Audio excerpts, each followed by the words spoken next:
बिस्मिल्लाहिर्रहमानिर्रहीम, अस्सलाम वालेकुम। मैं असदुल्ला खान हूँ। शहबाज शरीफ साहब की बेटी और दामाद को एक और शिकस्त हुई है। इन दोनों की एक और कोशिश थी कि अपनी जायदादें किसी तरह बचा पाएँ। वो जायदादें जो कुर्की हो चुकी हैं दो रेफरेंसेस में, और आप जानते हैं कि उनके खिलाफ एक साफ पानी का रेफरेंस है और एक पंजाब पावर डेवलपमेंट कंपनी का रेफरेंस है।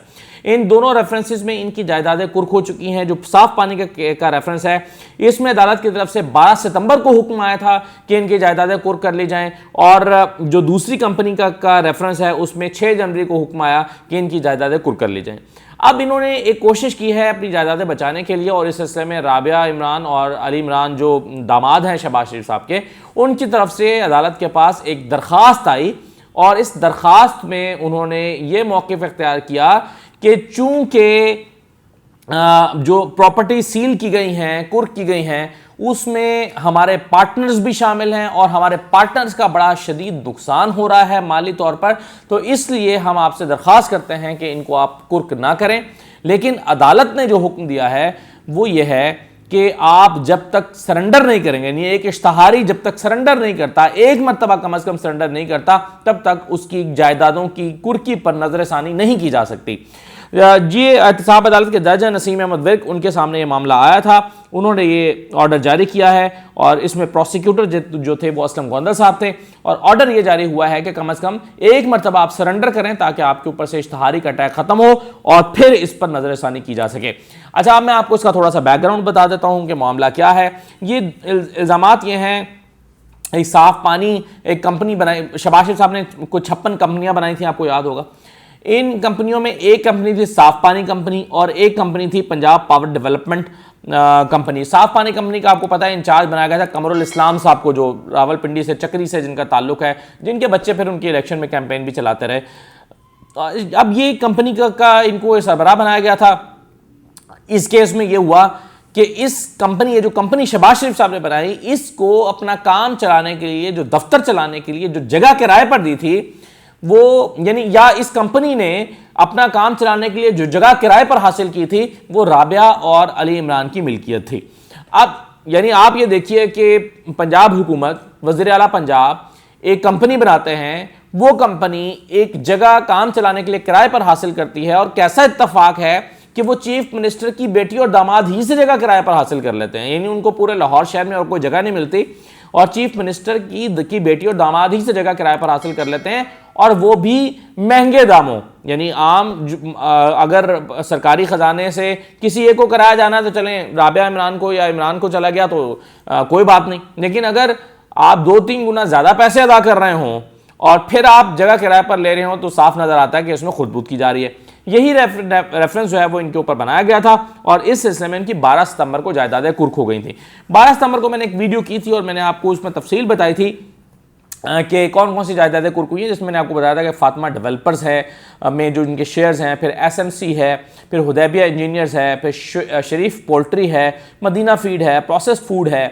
ये तमाम इन कंपनीज में जहां जहां जितने जितने शेयर्स हैं वो सील कर दिए गए, वो कुर्क कर दिए गए।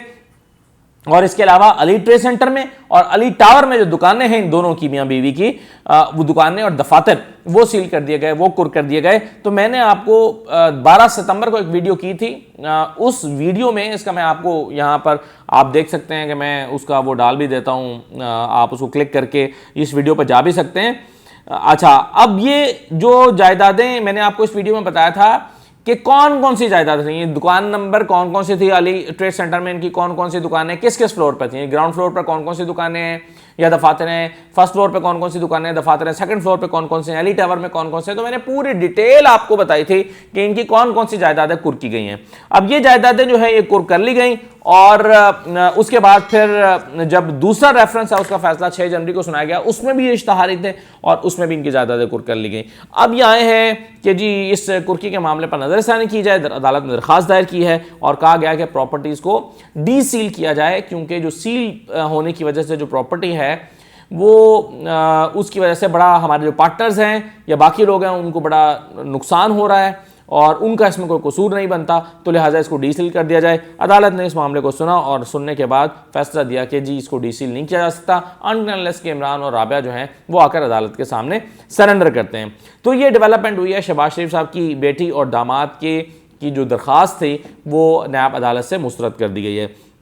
इसके अलावा आप जानते हैं कि प्रॉपर्टी के हवाले से कई इंपॉर्टेंट और भी केसेस चल रहे हैं। मैं वैसे इस पर अभी डेटा इकट्ठा करके कुछ दिन में आपको कंपाइल करके ज़रा एक वीडियो आपके सामने रखूंगा कि कौन कौन से ऐसे केसेस हैं जिन्होंने अपने वक्त में, यानी आज पिछले साल 2021 में बड़ी हाइप ली थी, लेकिन आज वो किसी जिक्र में ही नहीं है। जिसमें खोखर बरादरान के केसेस हैं, उन्होंने, आपको याद होगा कि उन पर इल्ज़ाम था कि जी इन्होंने कब्जा करके जगह बनाई हुई है। फिर वो क्या हुआ, वो केस इस वक्त कहाँ है, कहाँ रह गया, उस पर कोई हमें डेवलपमेंट ही सामने नहीं आती। फिर आपको याद होगा कि जाती उमरा का मामला था। जाती उमरा का जो केस था उसमें भी ऐसे ही था। उसमें भी पता चला कि उसको पंजाब हुकूमत ने अपने कब्जे में ले लिया है जाती उमरा को, फिर उस पर स्टे ले लिया गया। फिर मरियम साहिबा जो है उसमें फरीक की फहरिस्तों से निकल गई, फिर वो दोबारा फरीक बनने की दरख्वास्त दी। इस वक्त वो केस कहाँ पर चल रहा है, कहाँ पर फिर रहा है। फिर यूसुफ अब्बास साहब आए थे दरख्वास्त लेकर। यूसुफ अब्बास साहब ने कहा था कि जी जो नवाज शरीफ की जायदादें नीलाम हो रही थी उसमें यूसुफ अब्बास भी आ गए कि जनाब ये मेरा जो प्रॉपर्टी का शेयर बनता है मुझे तो अदा करें, सारी की सारी कैसे जो है वो नीलाम की जा रही हैं, तो उस पर स्टे हो गया। तो ये जो सारे प्रॉपर्टी शहबाज शरीफ, नवाज शरीफ, मरियम नवाज और उनका जो कज़न है यूसुफ अब्बास, इन तमाम लोगों की, और फिर वो जो शफ़ी बरादरान थे जिनमें से एक जो है वो भाई की पिछले दिनों डेथ भी हो गई, तो वो केसेस कहाँ चल रहे हैं। तो इसका मैं ज़रा डेटा निकाल के कंपाइल करके कुछ दिन में आपके सामने रखता हूँ और आपको बताता हूँ कि ये बड़ी अहम नौयत के जो केसेस है प्रॉपर्टी से मुतालिक, वो कहाँ चले गए और इस वक्त उनका लीगल स्टेटस क्या है। लेकिन आज बहरहाल मैंने आपके साथ ये डेटा शेयर किया है कि जो जायदादें कुर्की करने का मामला था, इसमें एक और कोशिश शहबाज शरीफ साहब की बेटी और दामाद की नाकाम हो गई है अपनी जायदादें बचाने की, और उनके दोनों स्टेटस बहाल हैं। एक तो वो इश्तहारी हैं, वो अब भी हैं, उनकी जायदादें कुर्क की गई थी, वो जायदादें अब भी कुर्क हैं। इजाज़त दीजिए, अल्लाह हाफ़िज़।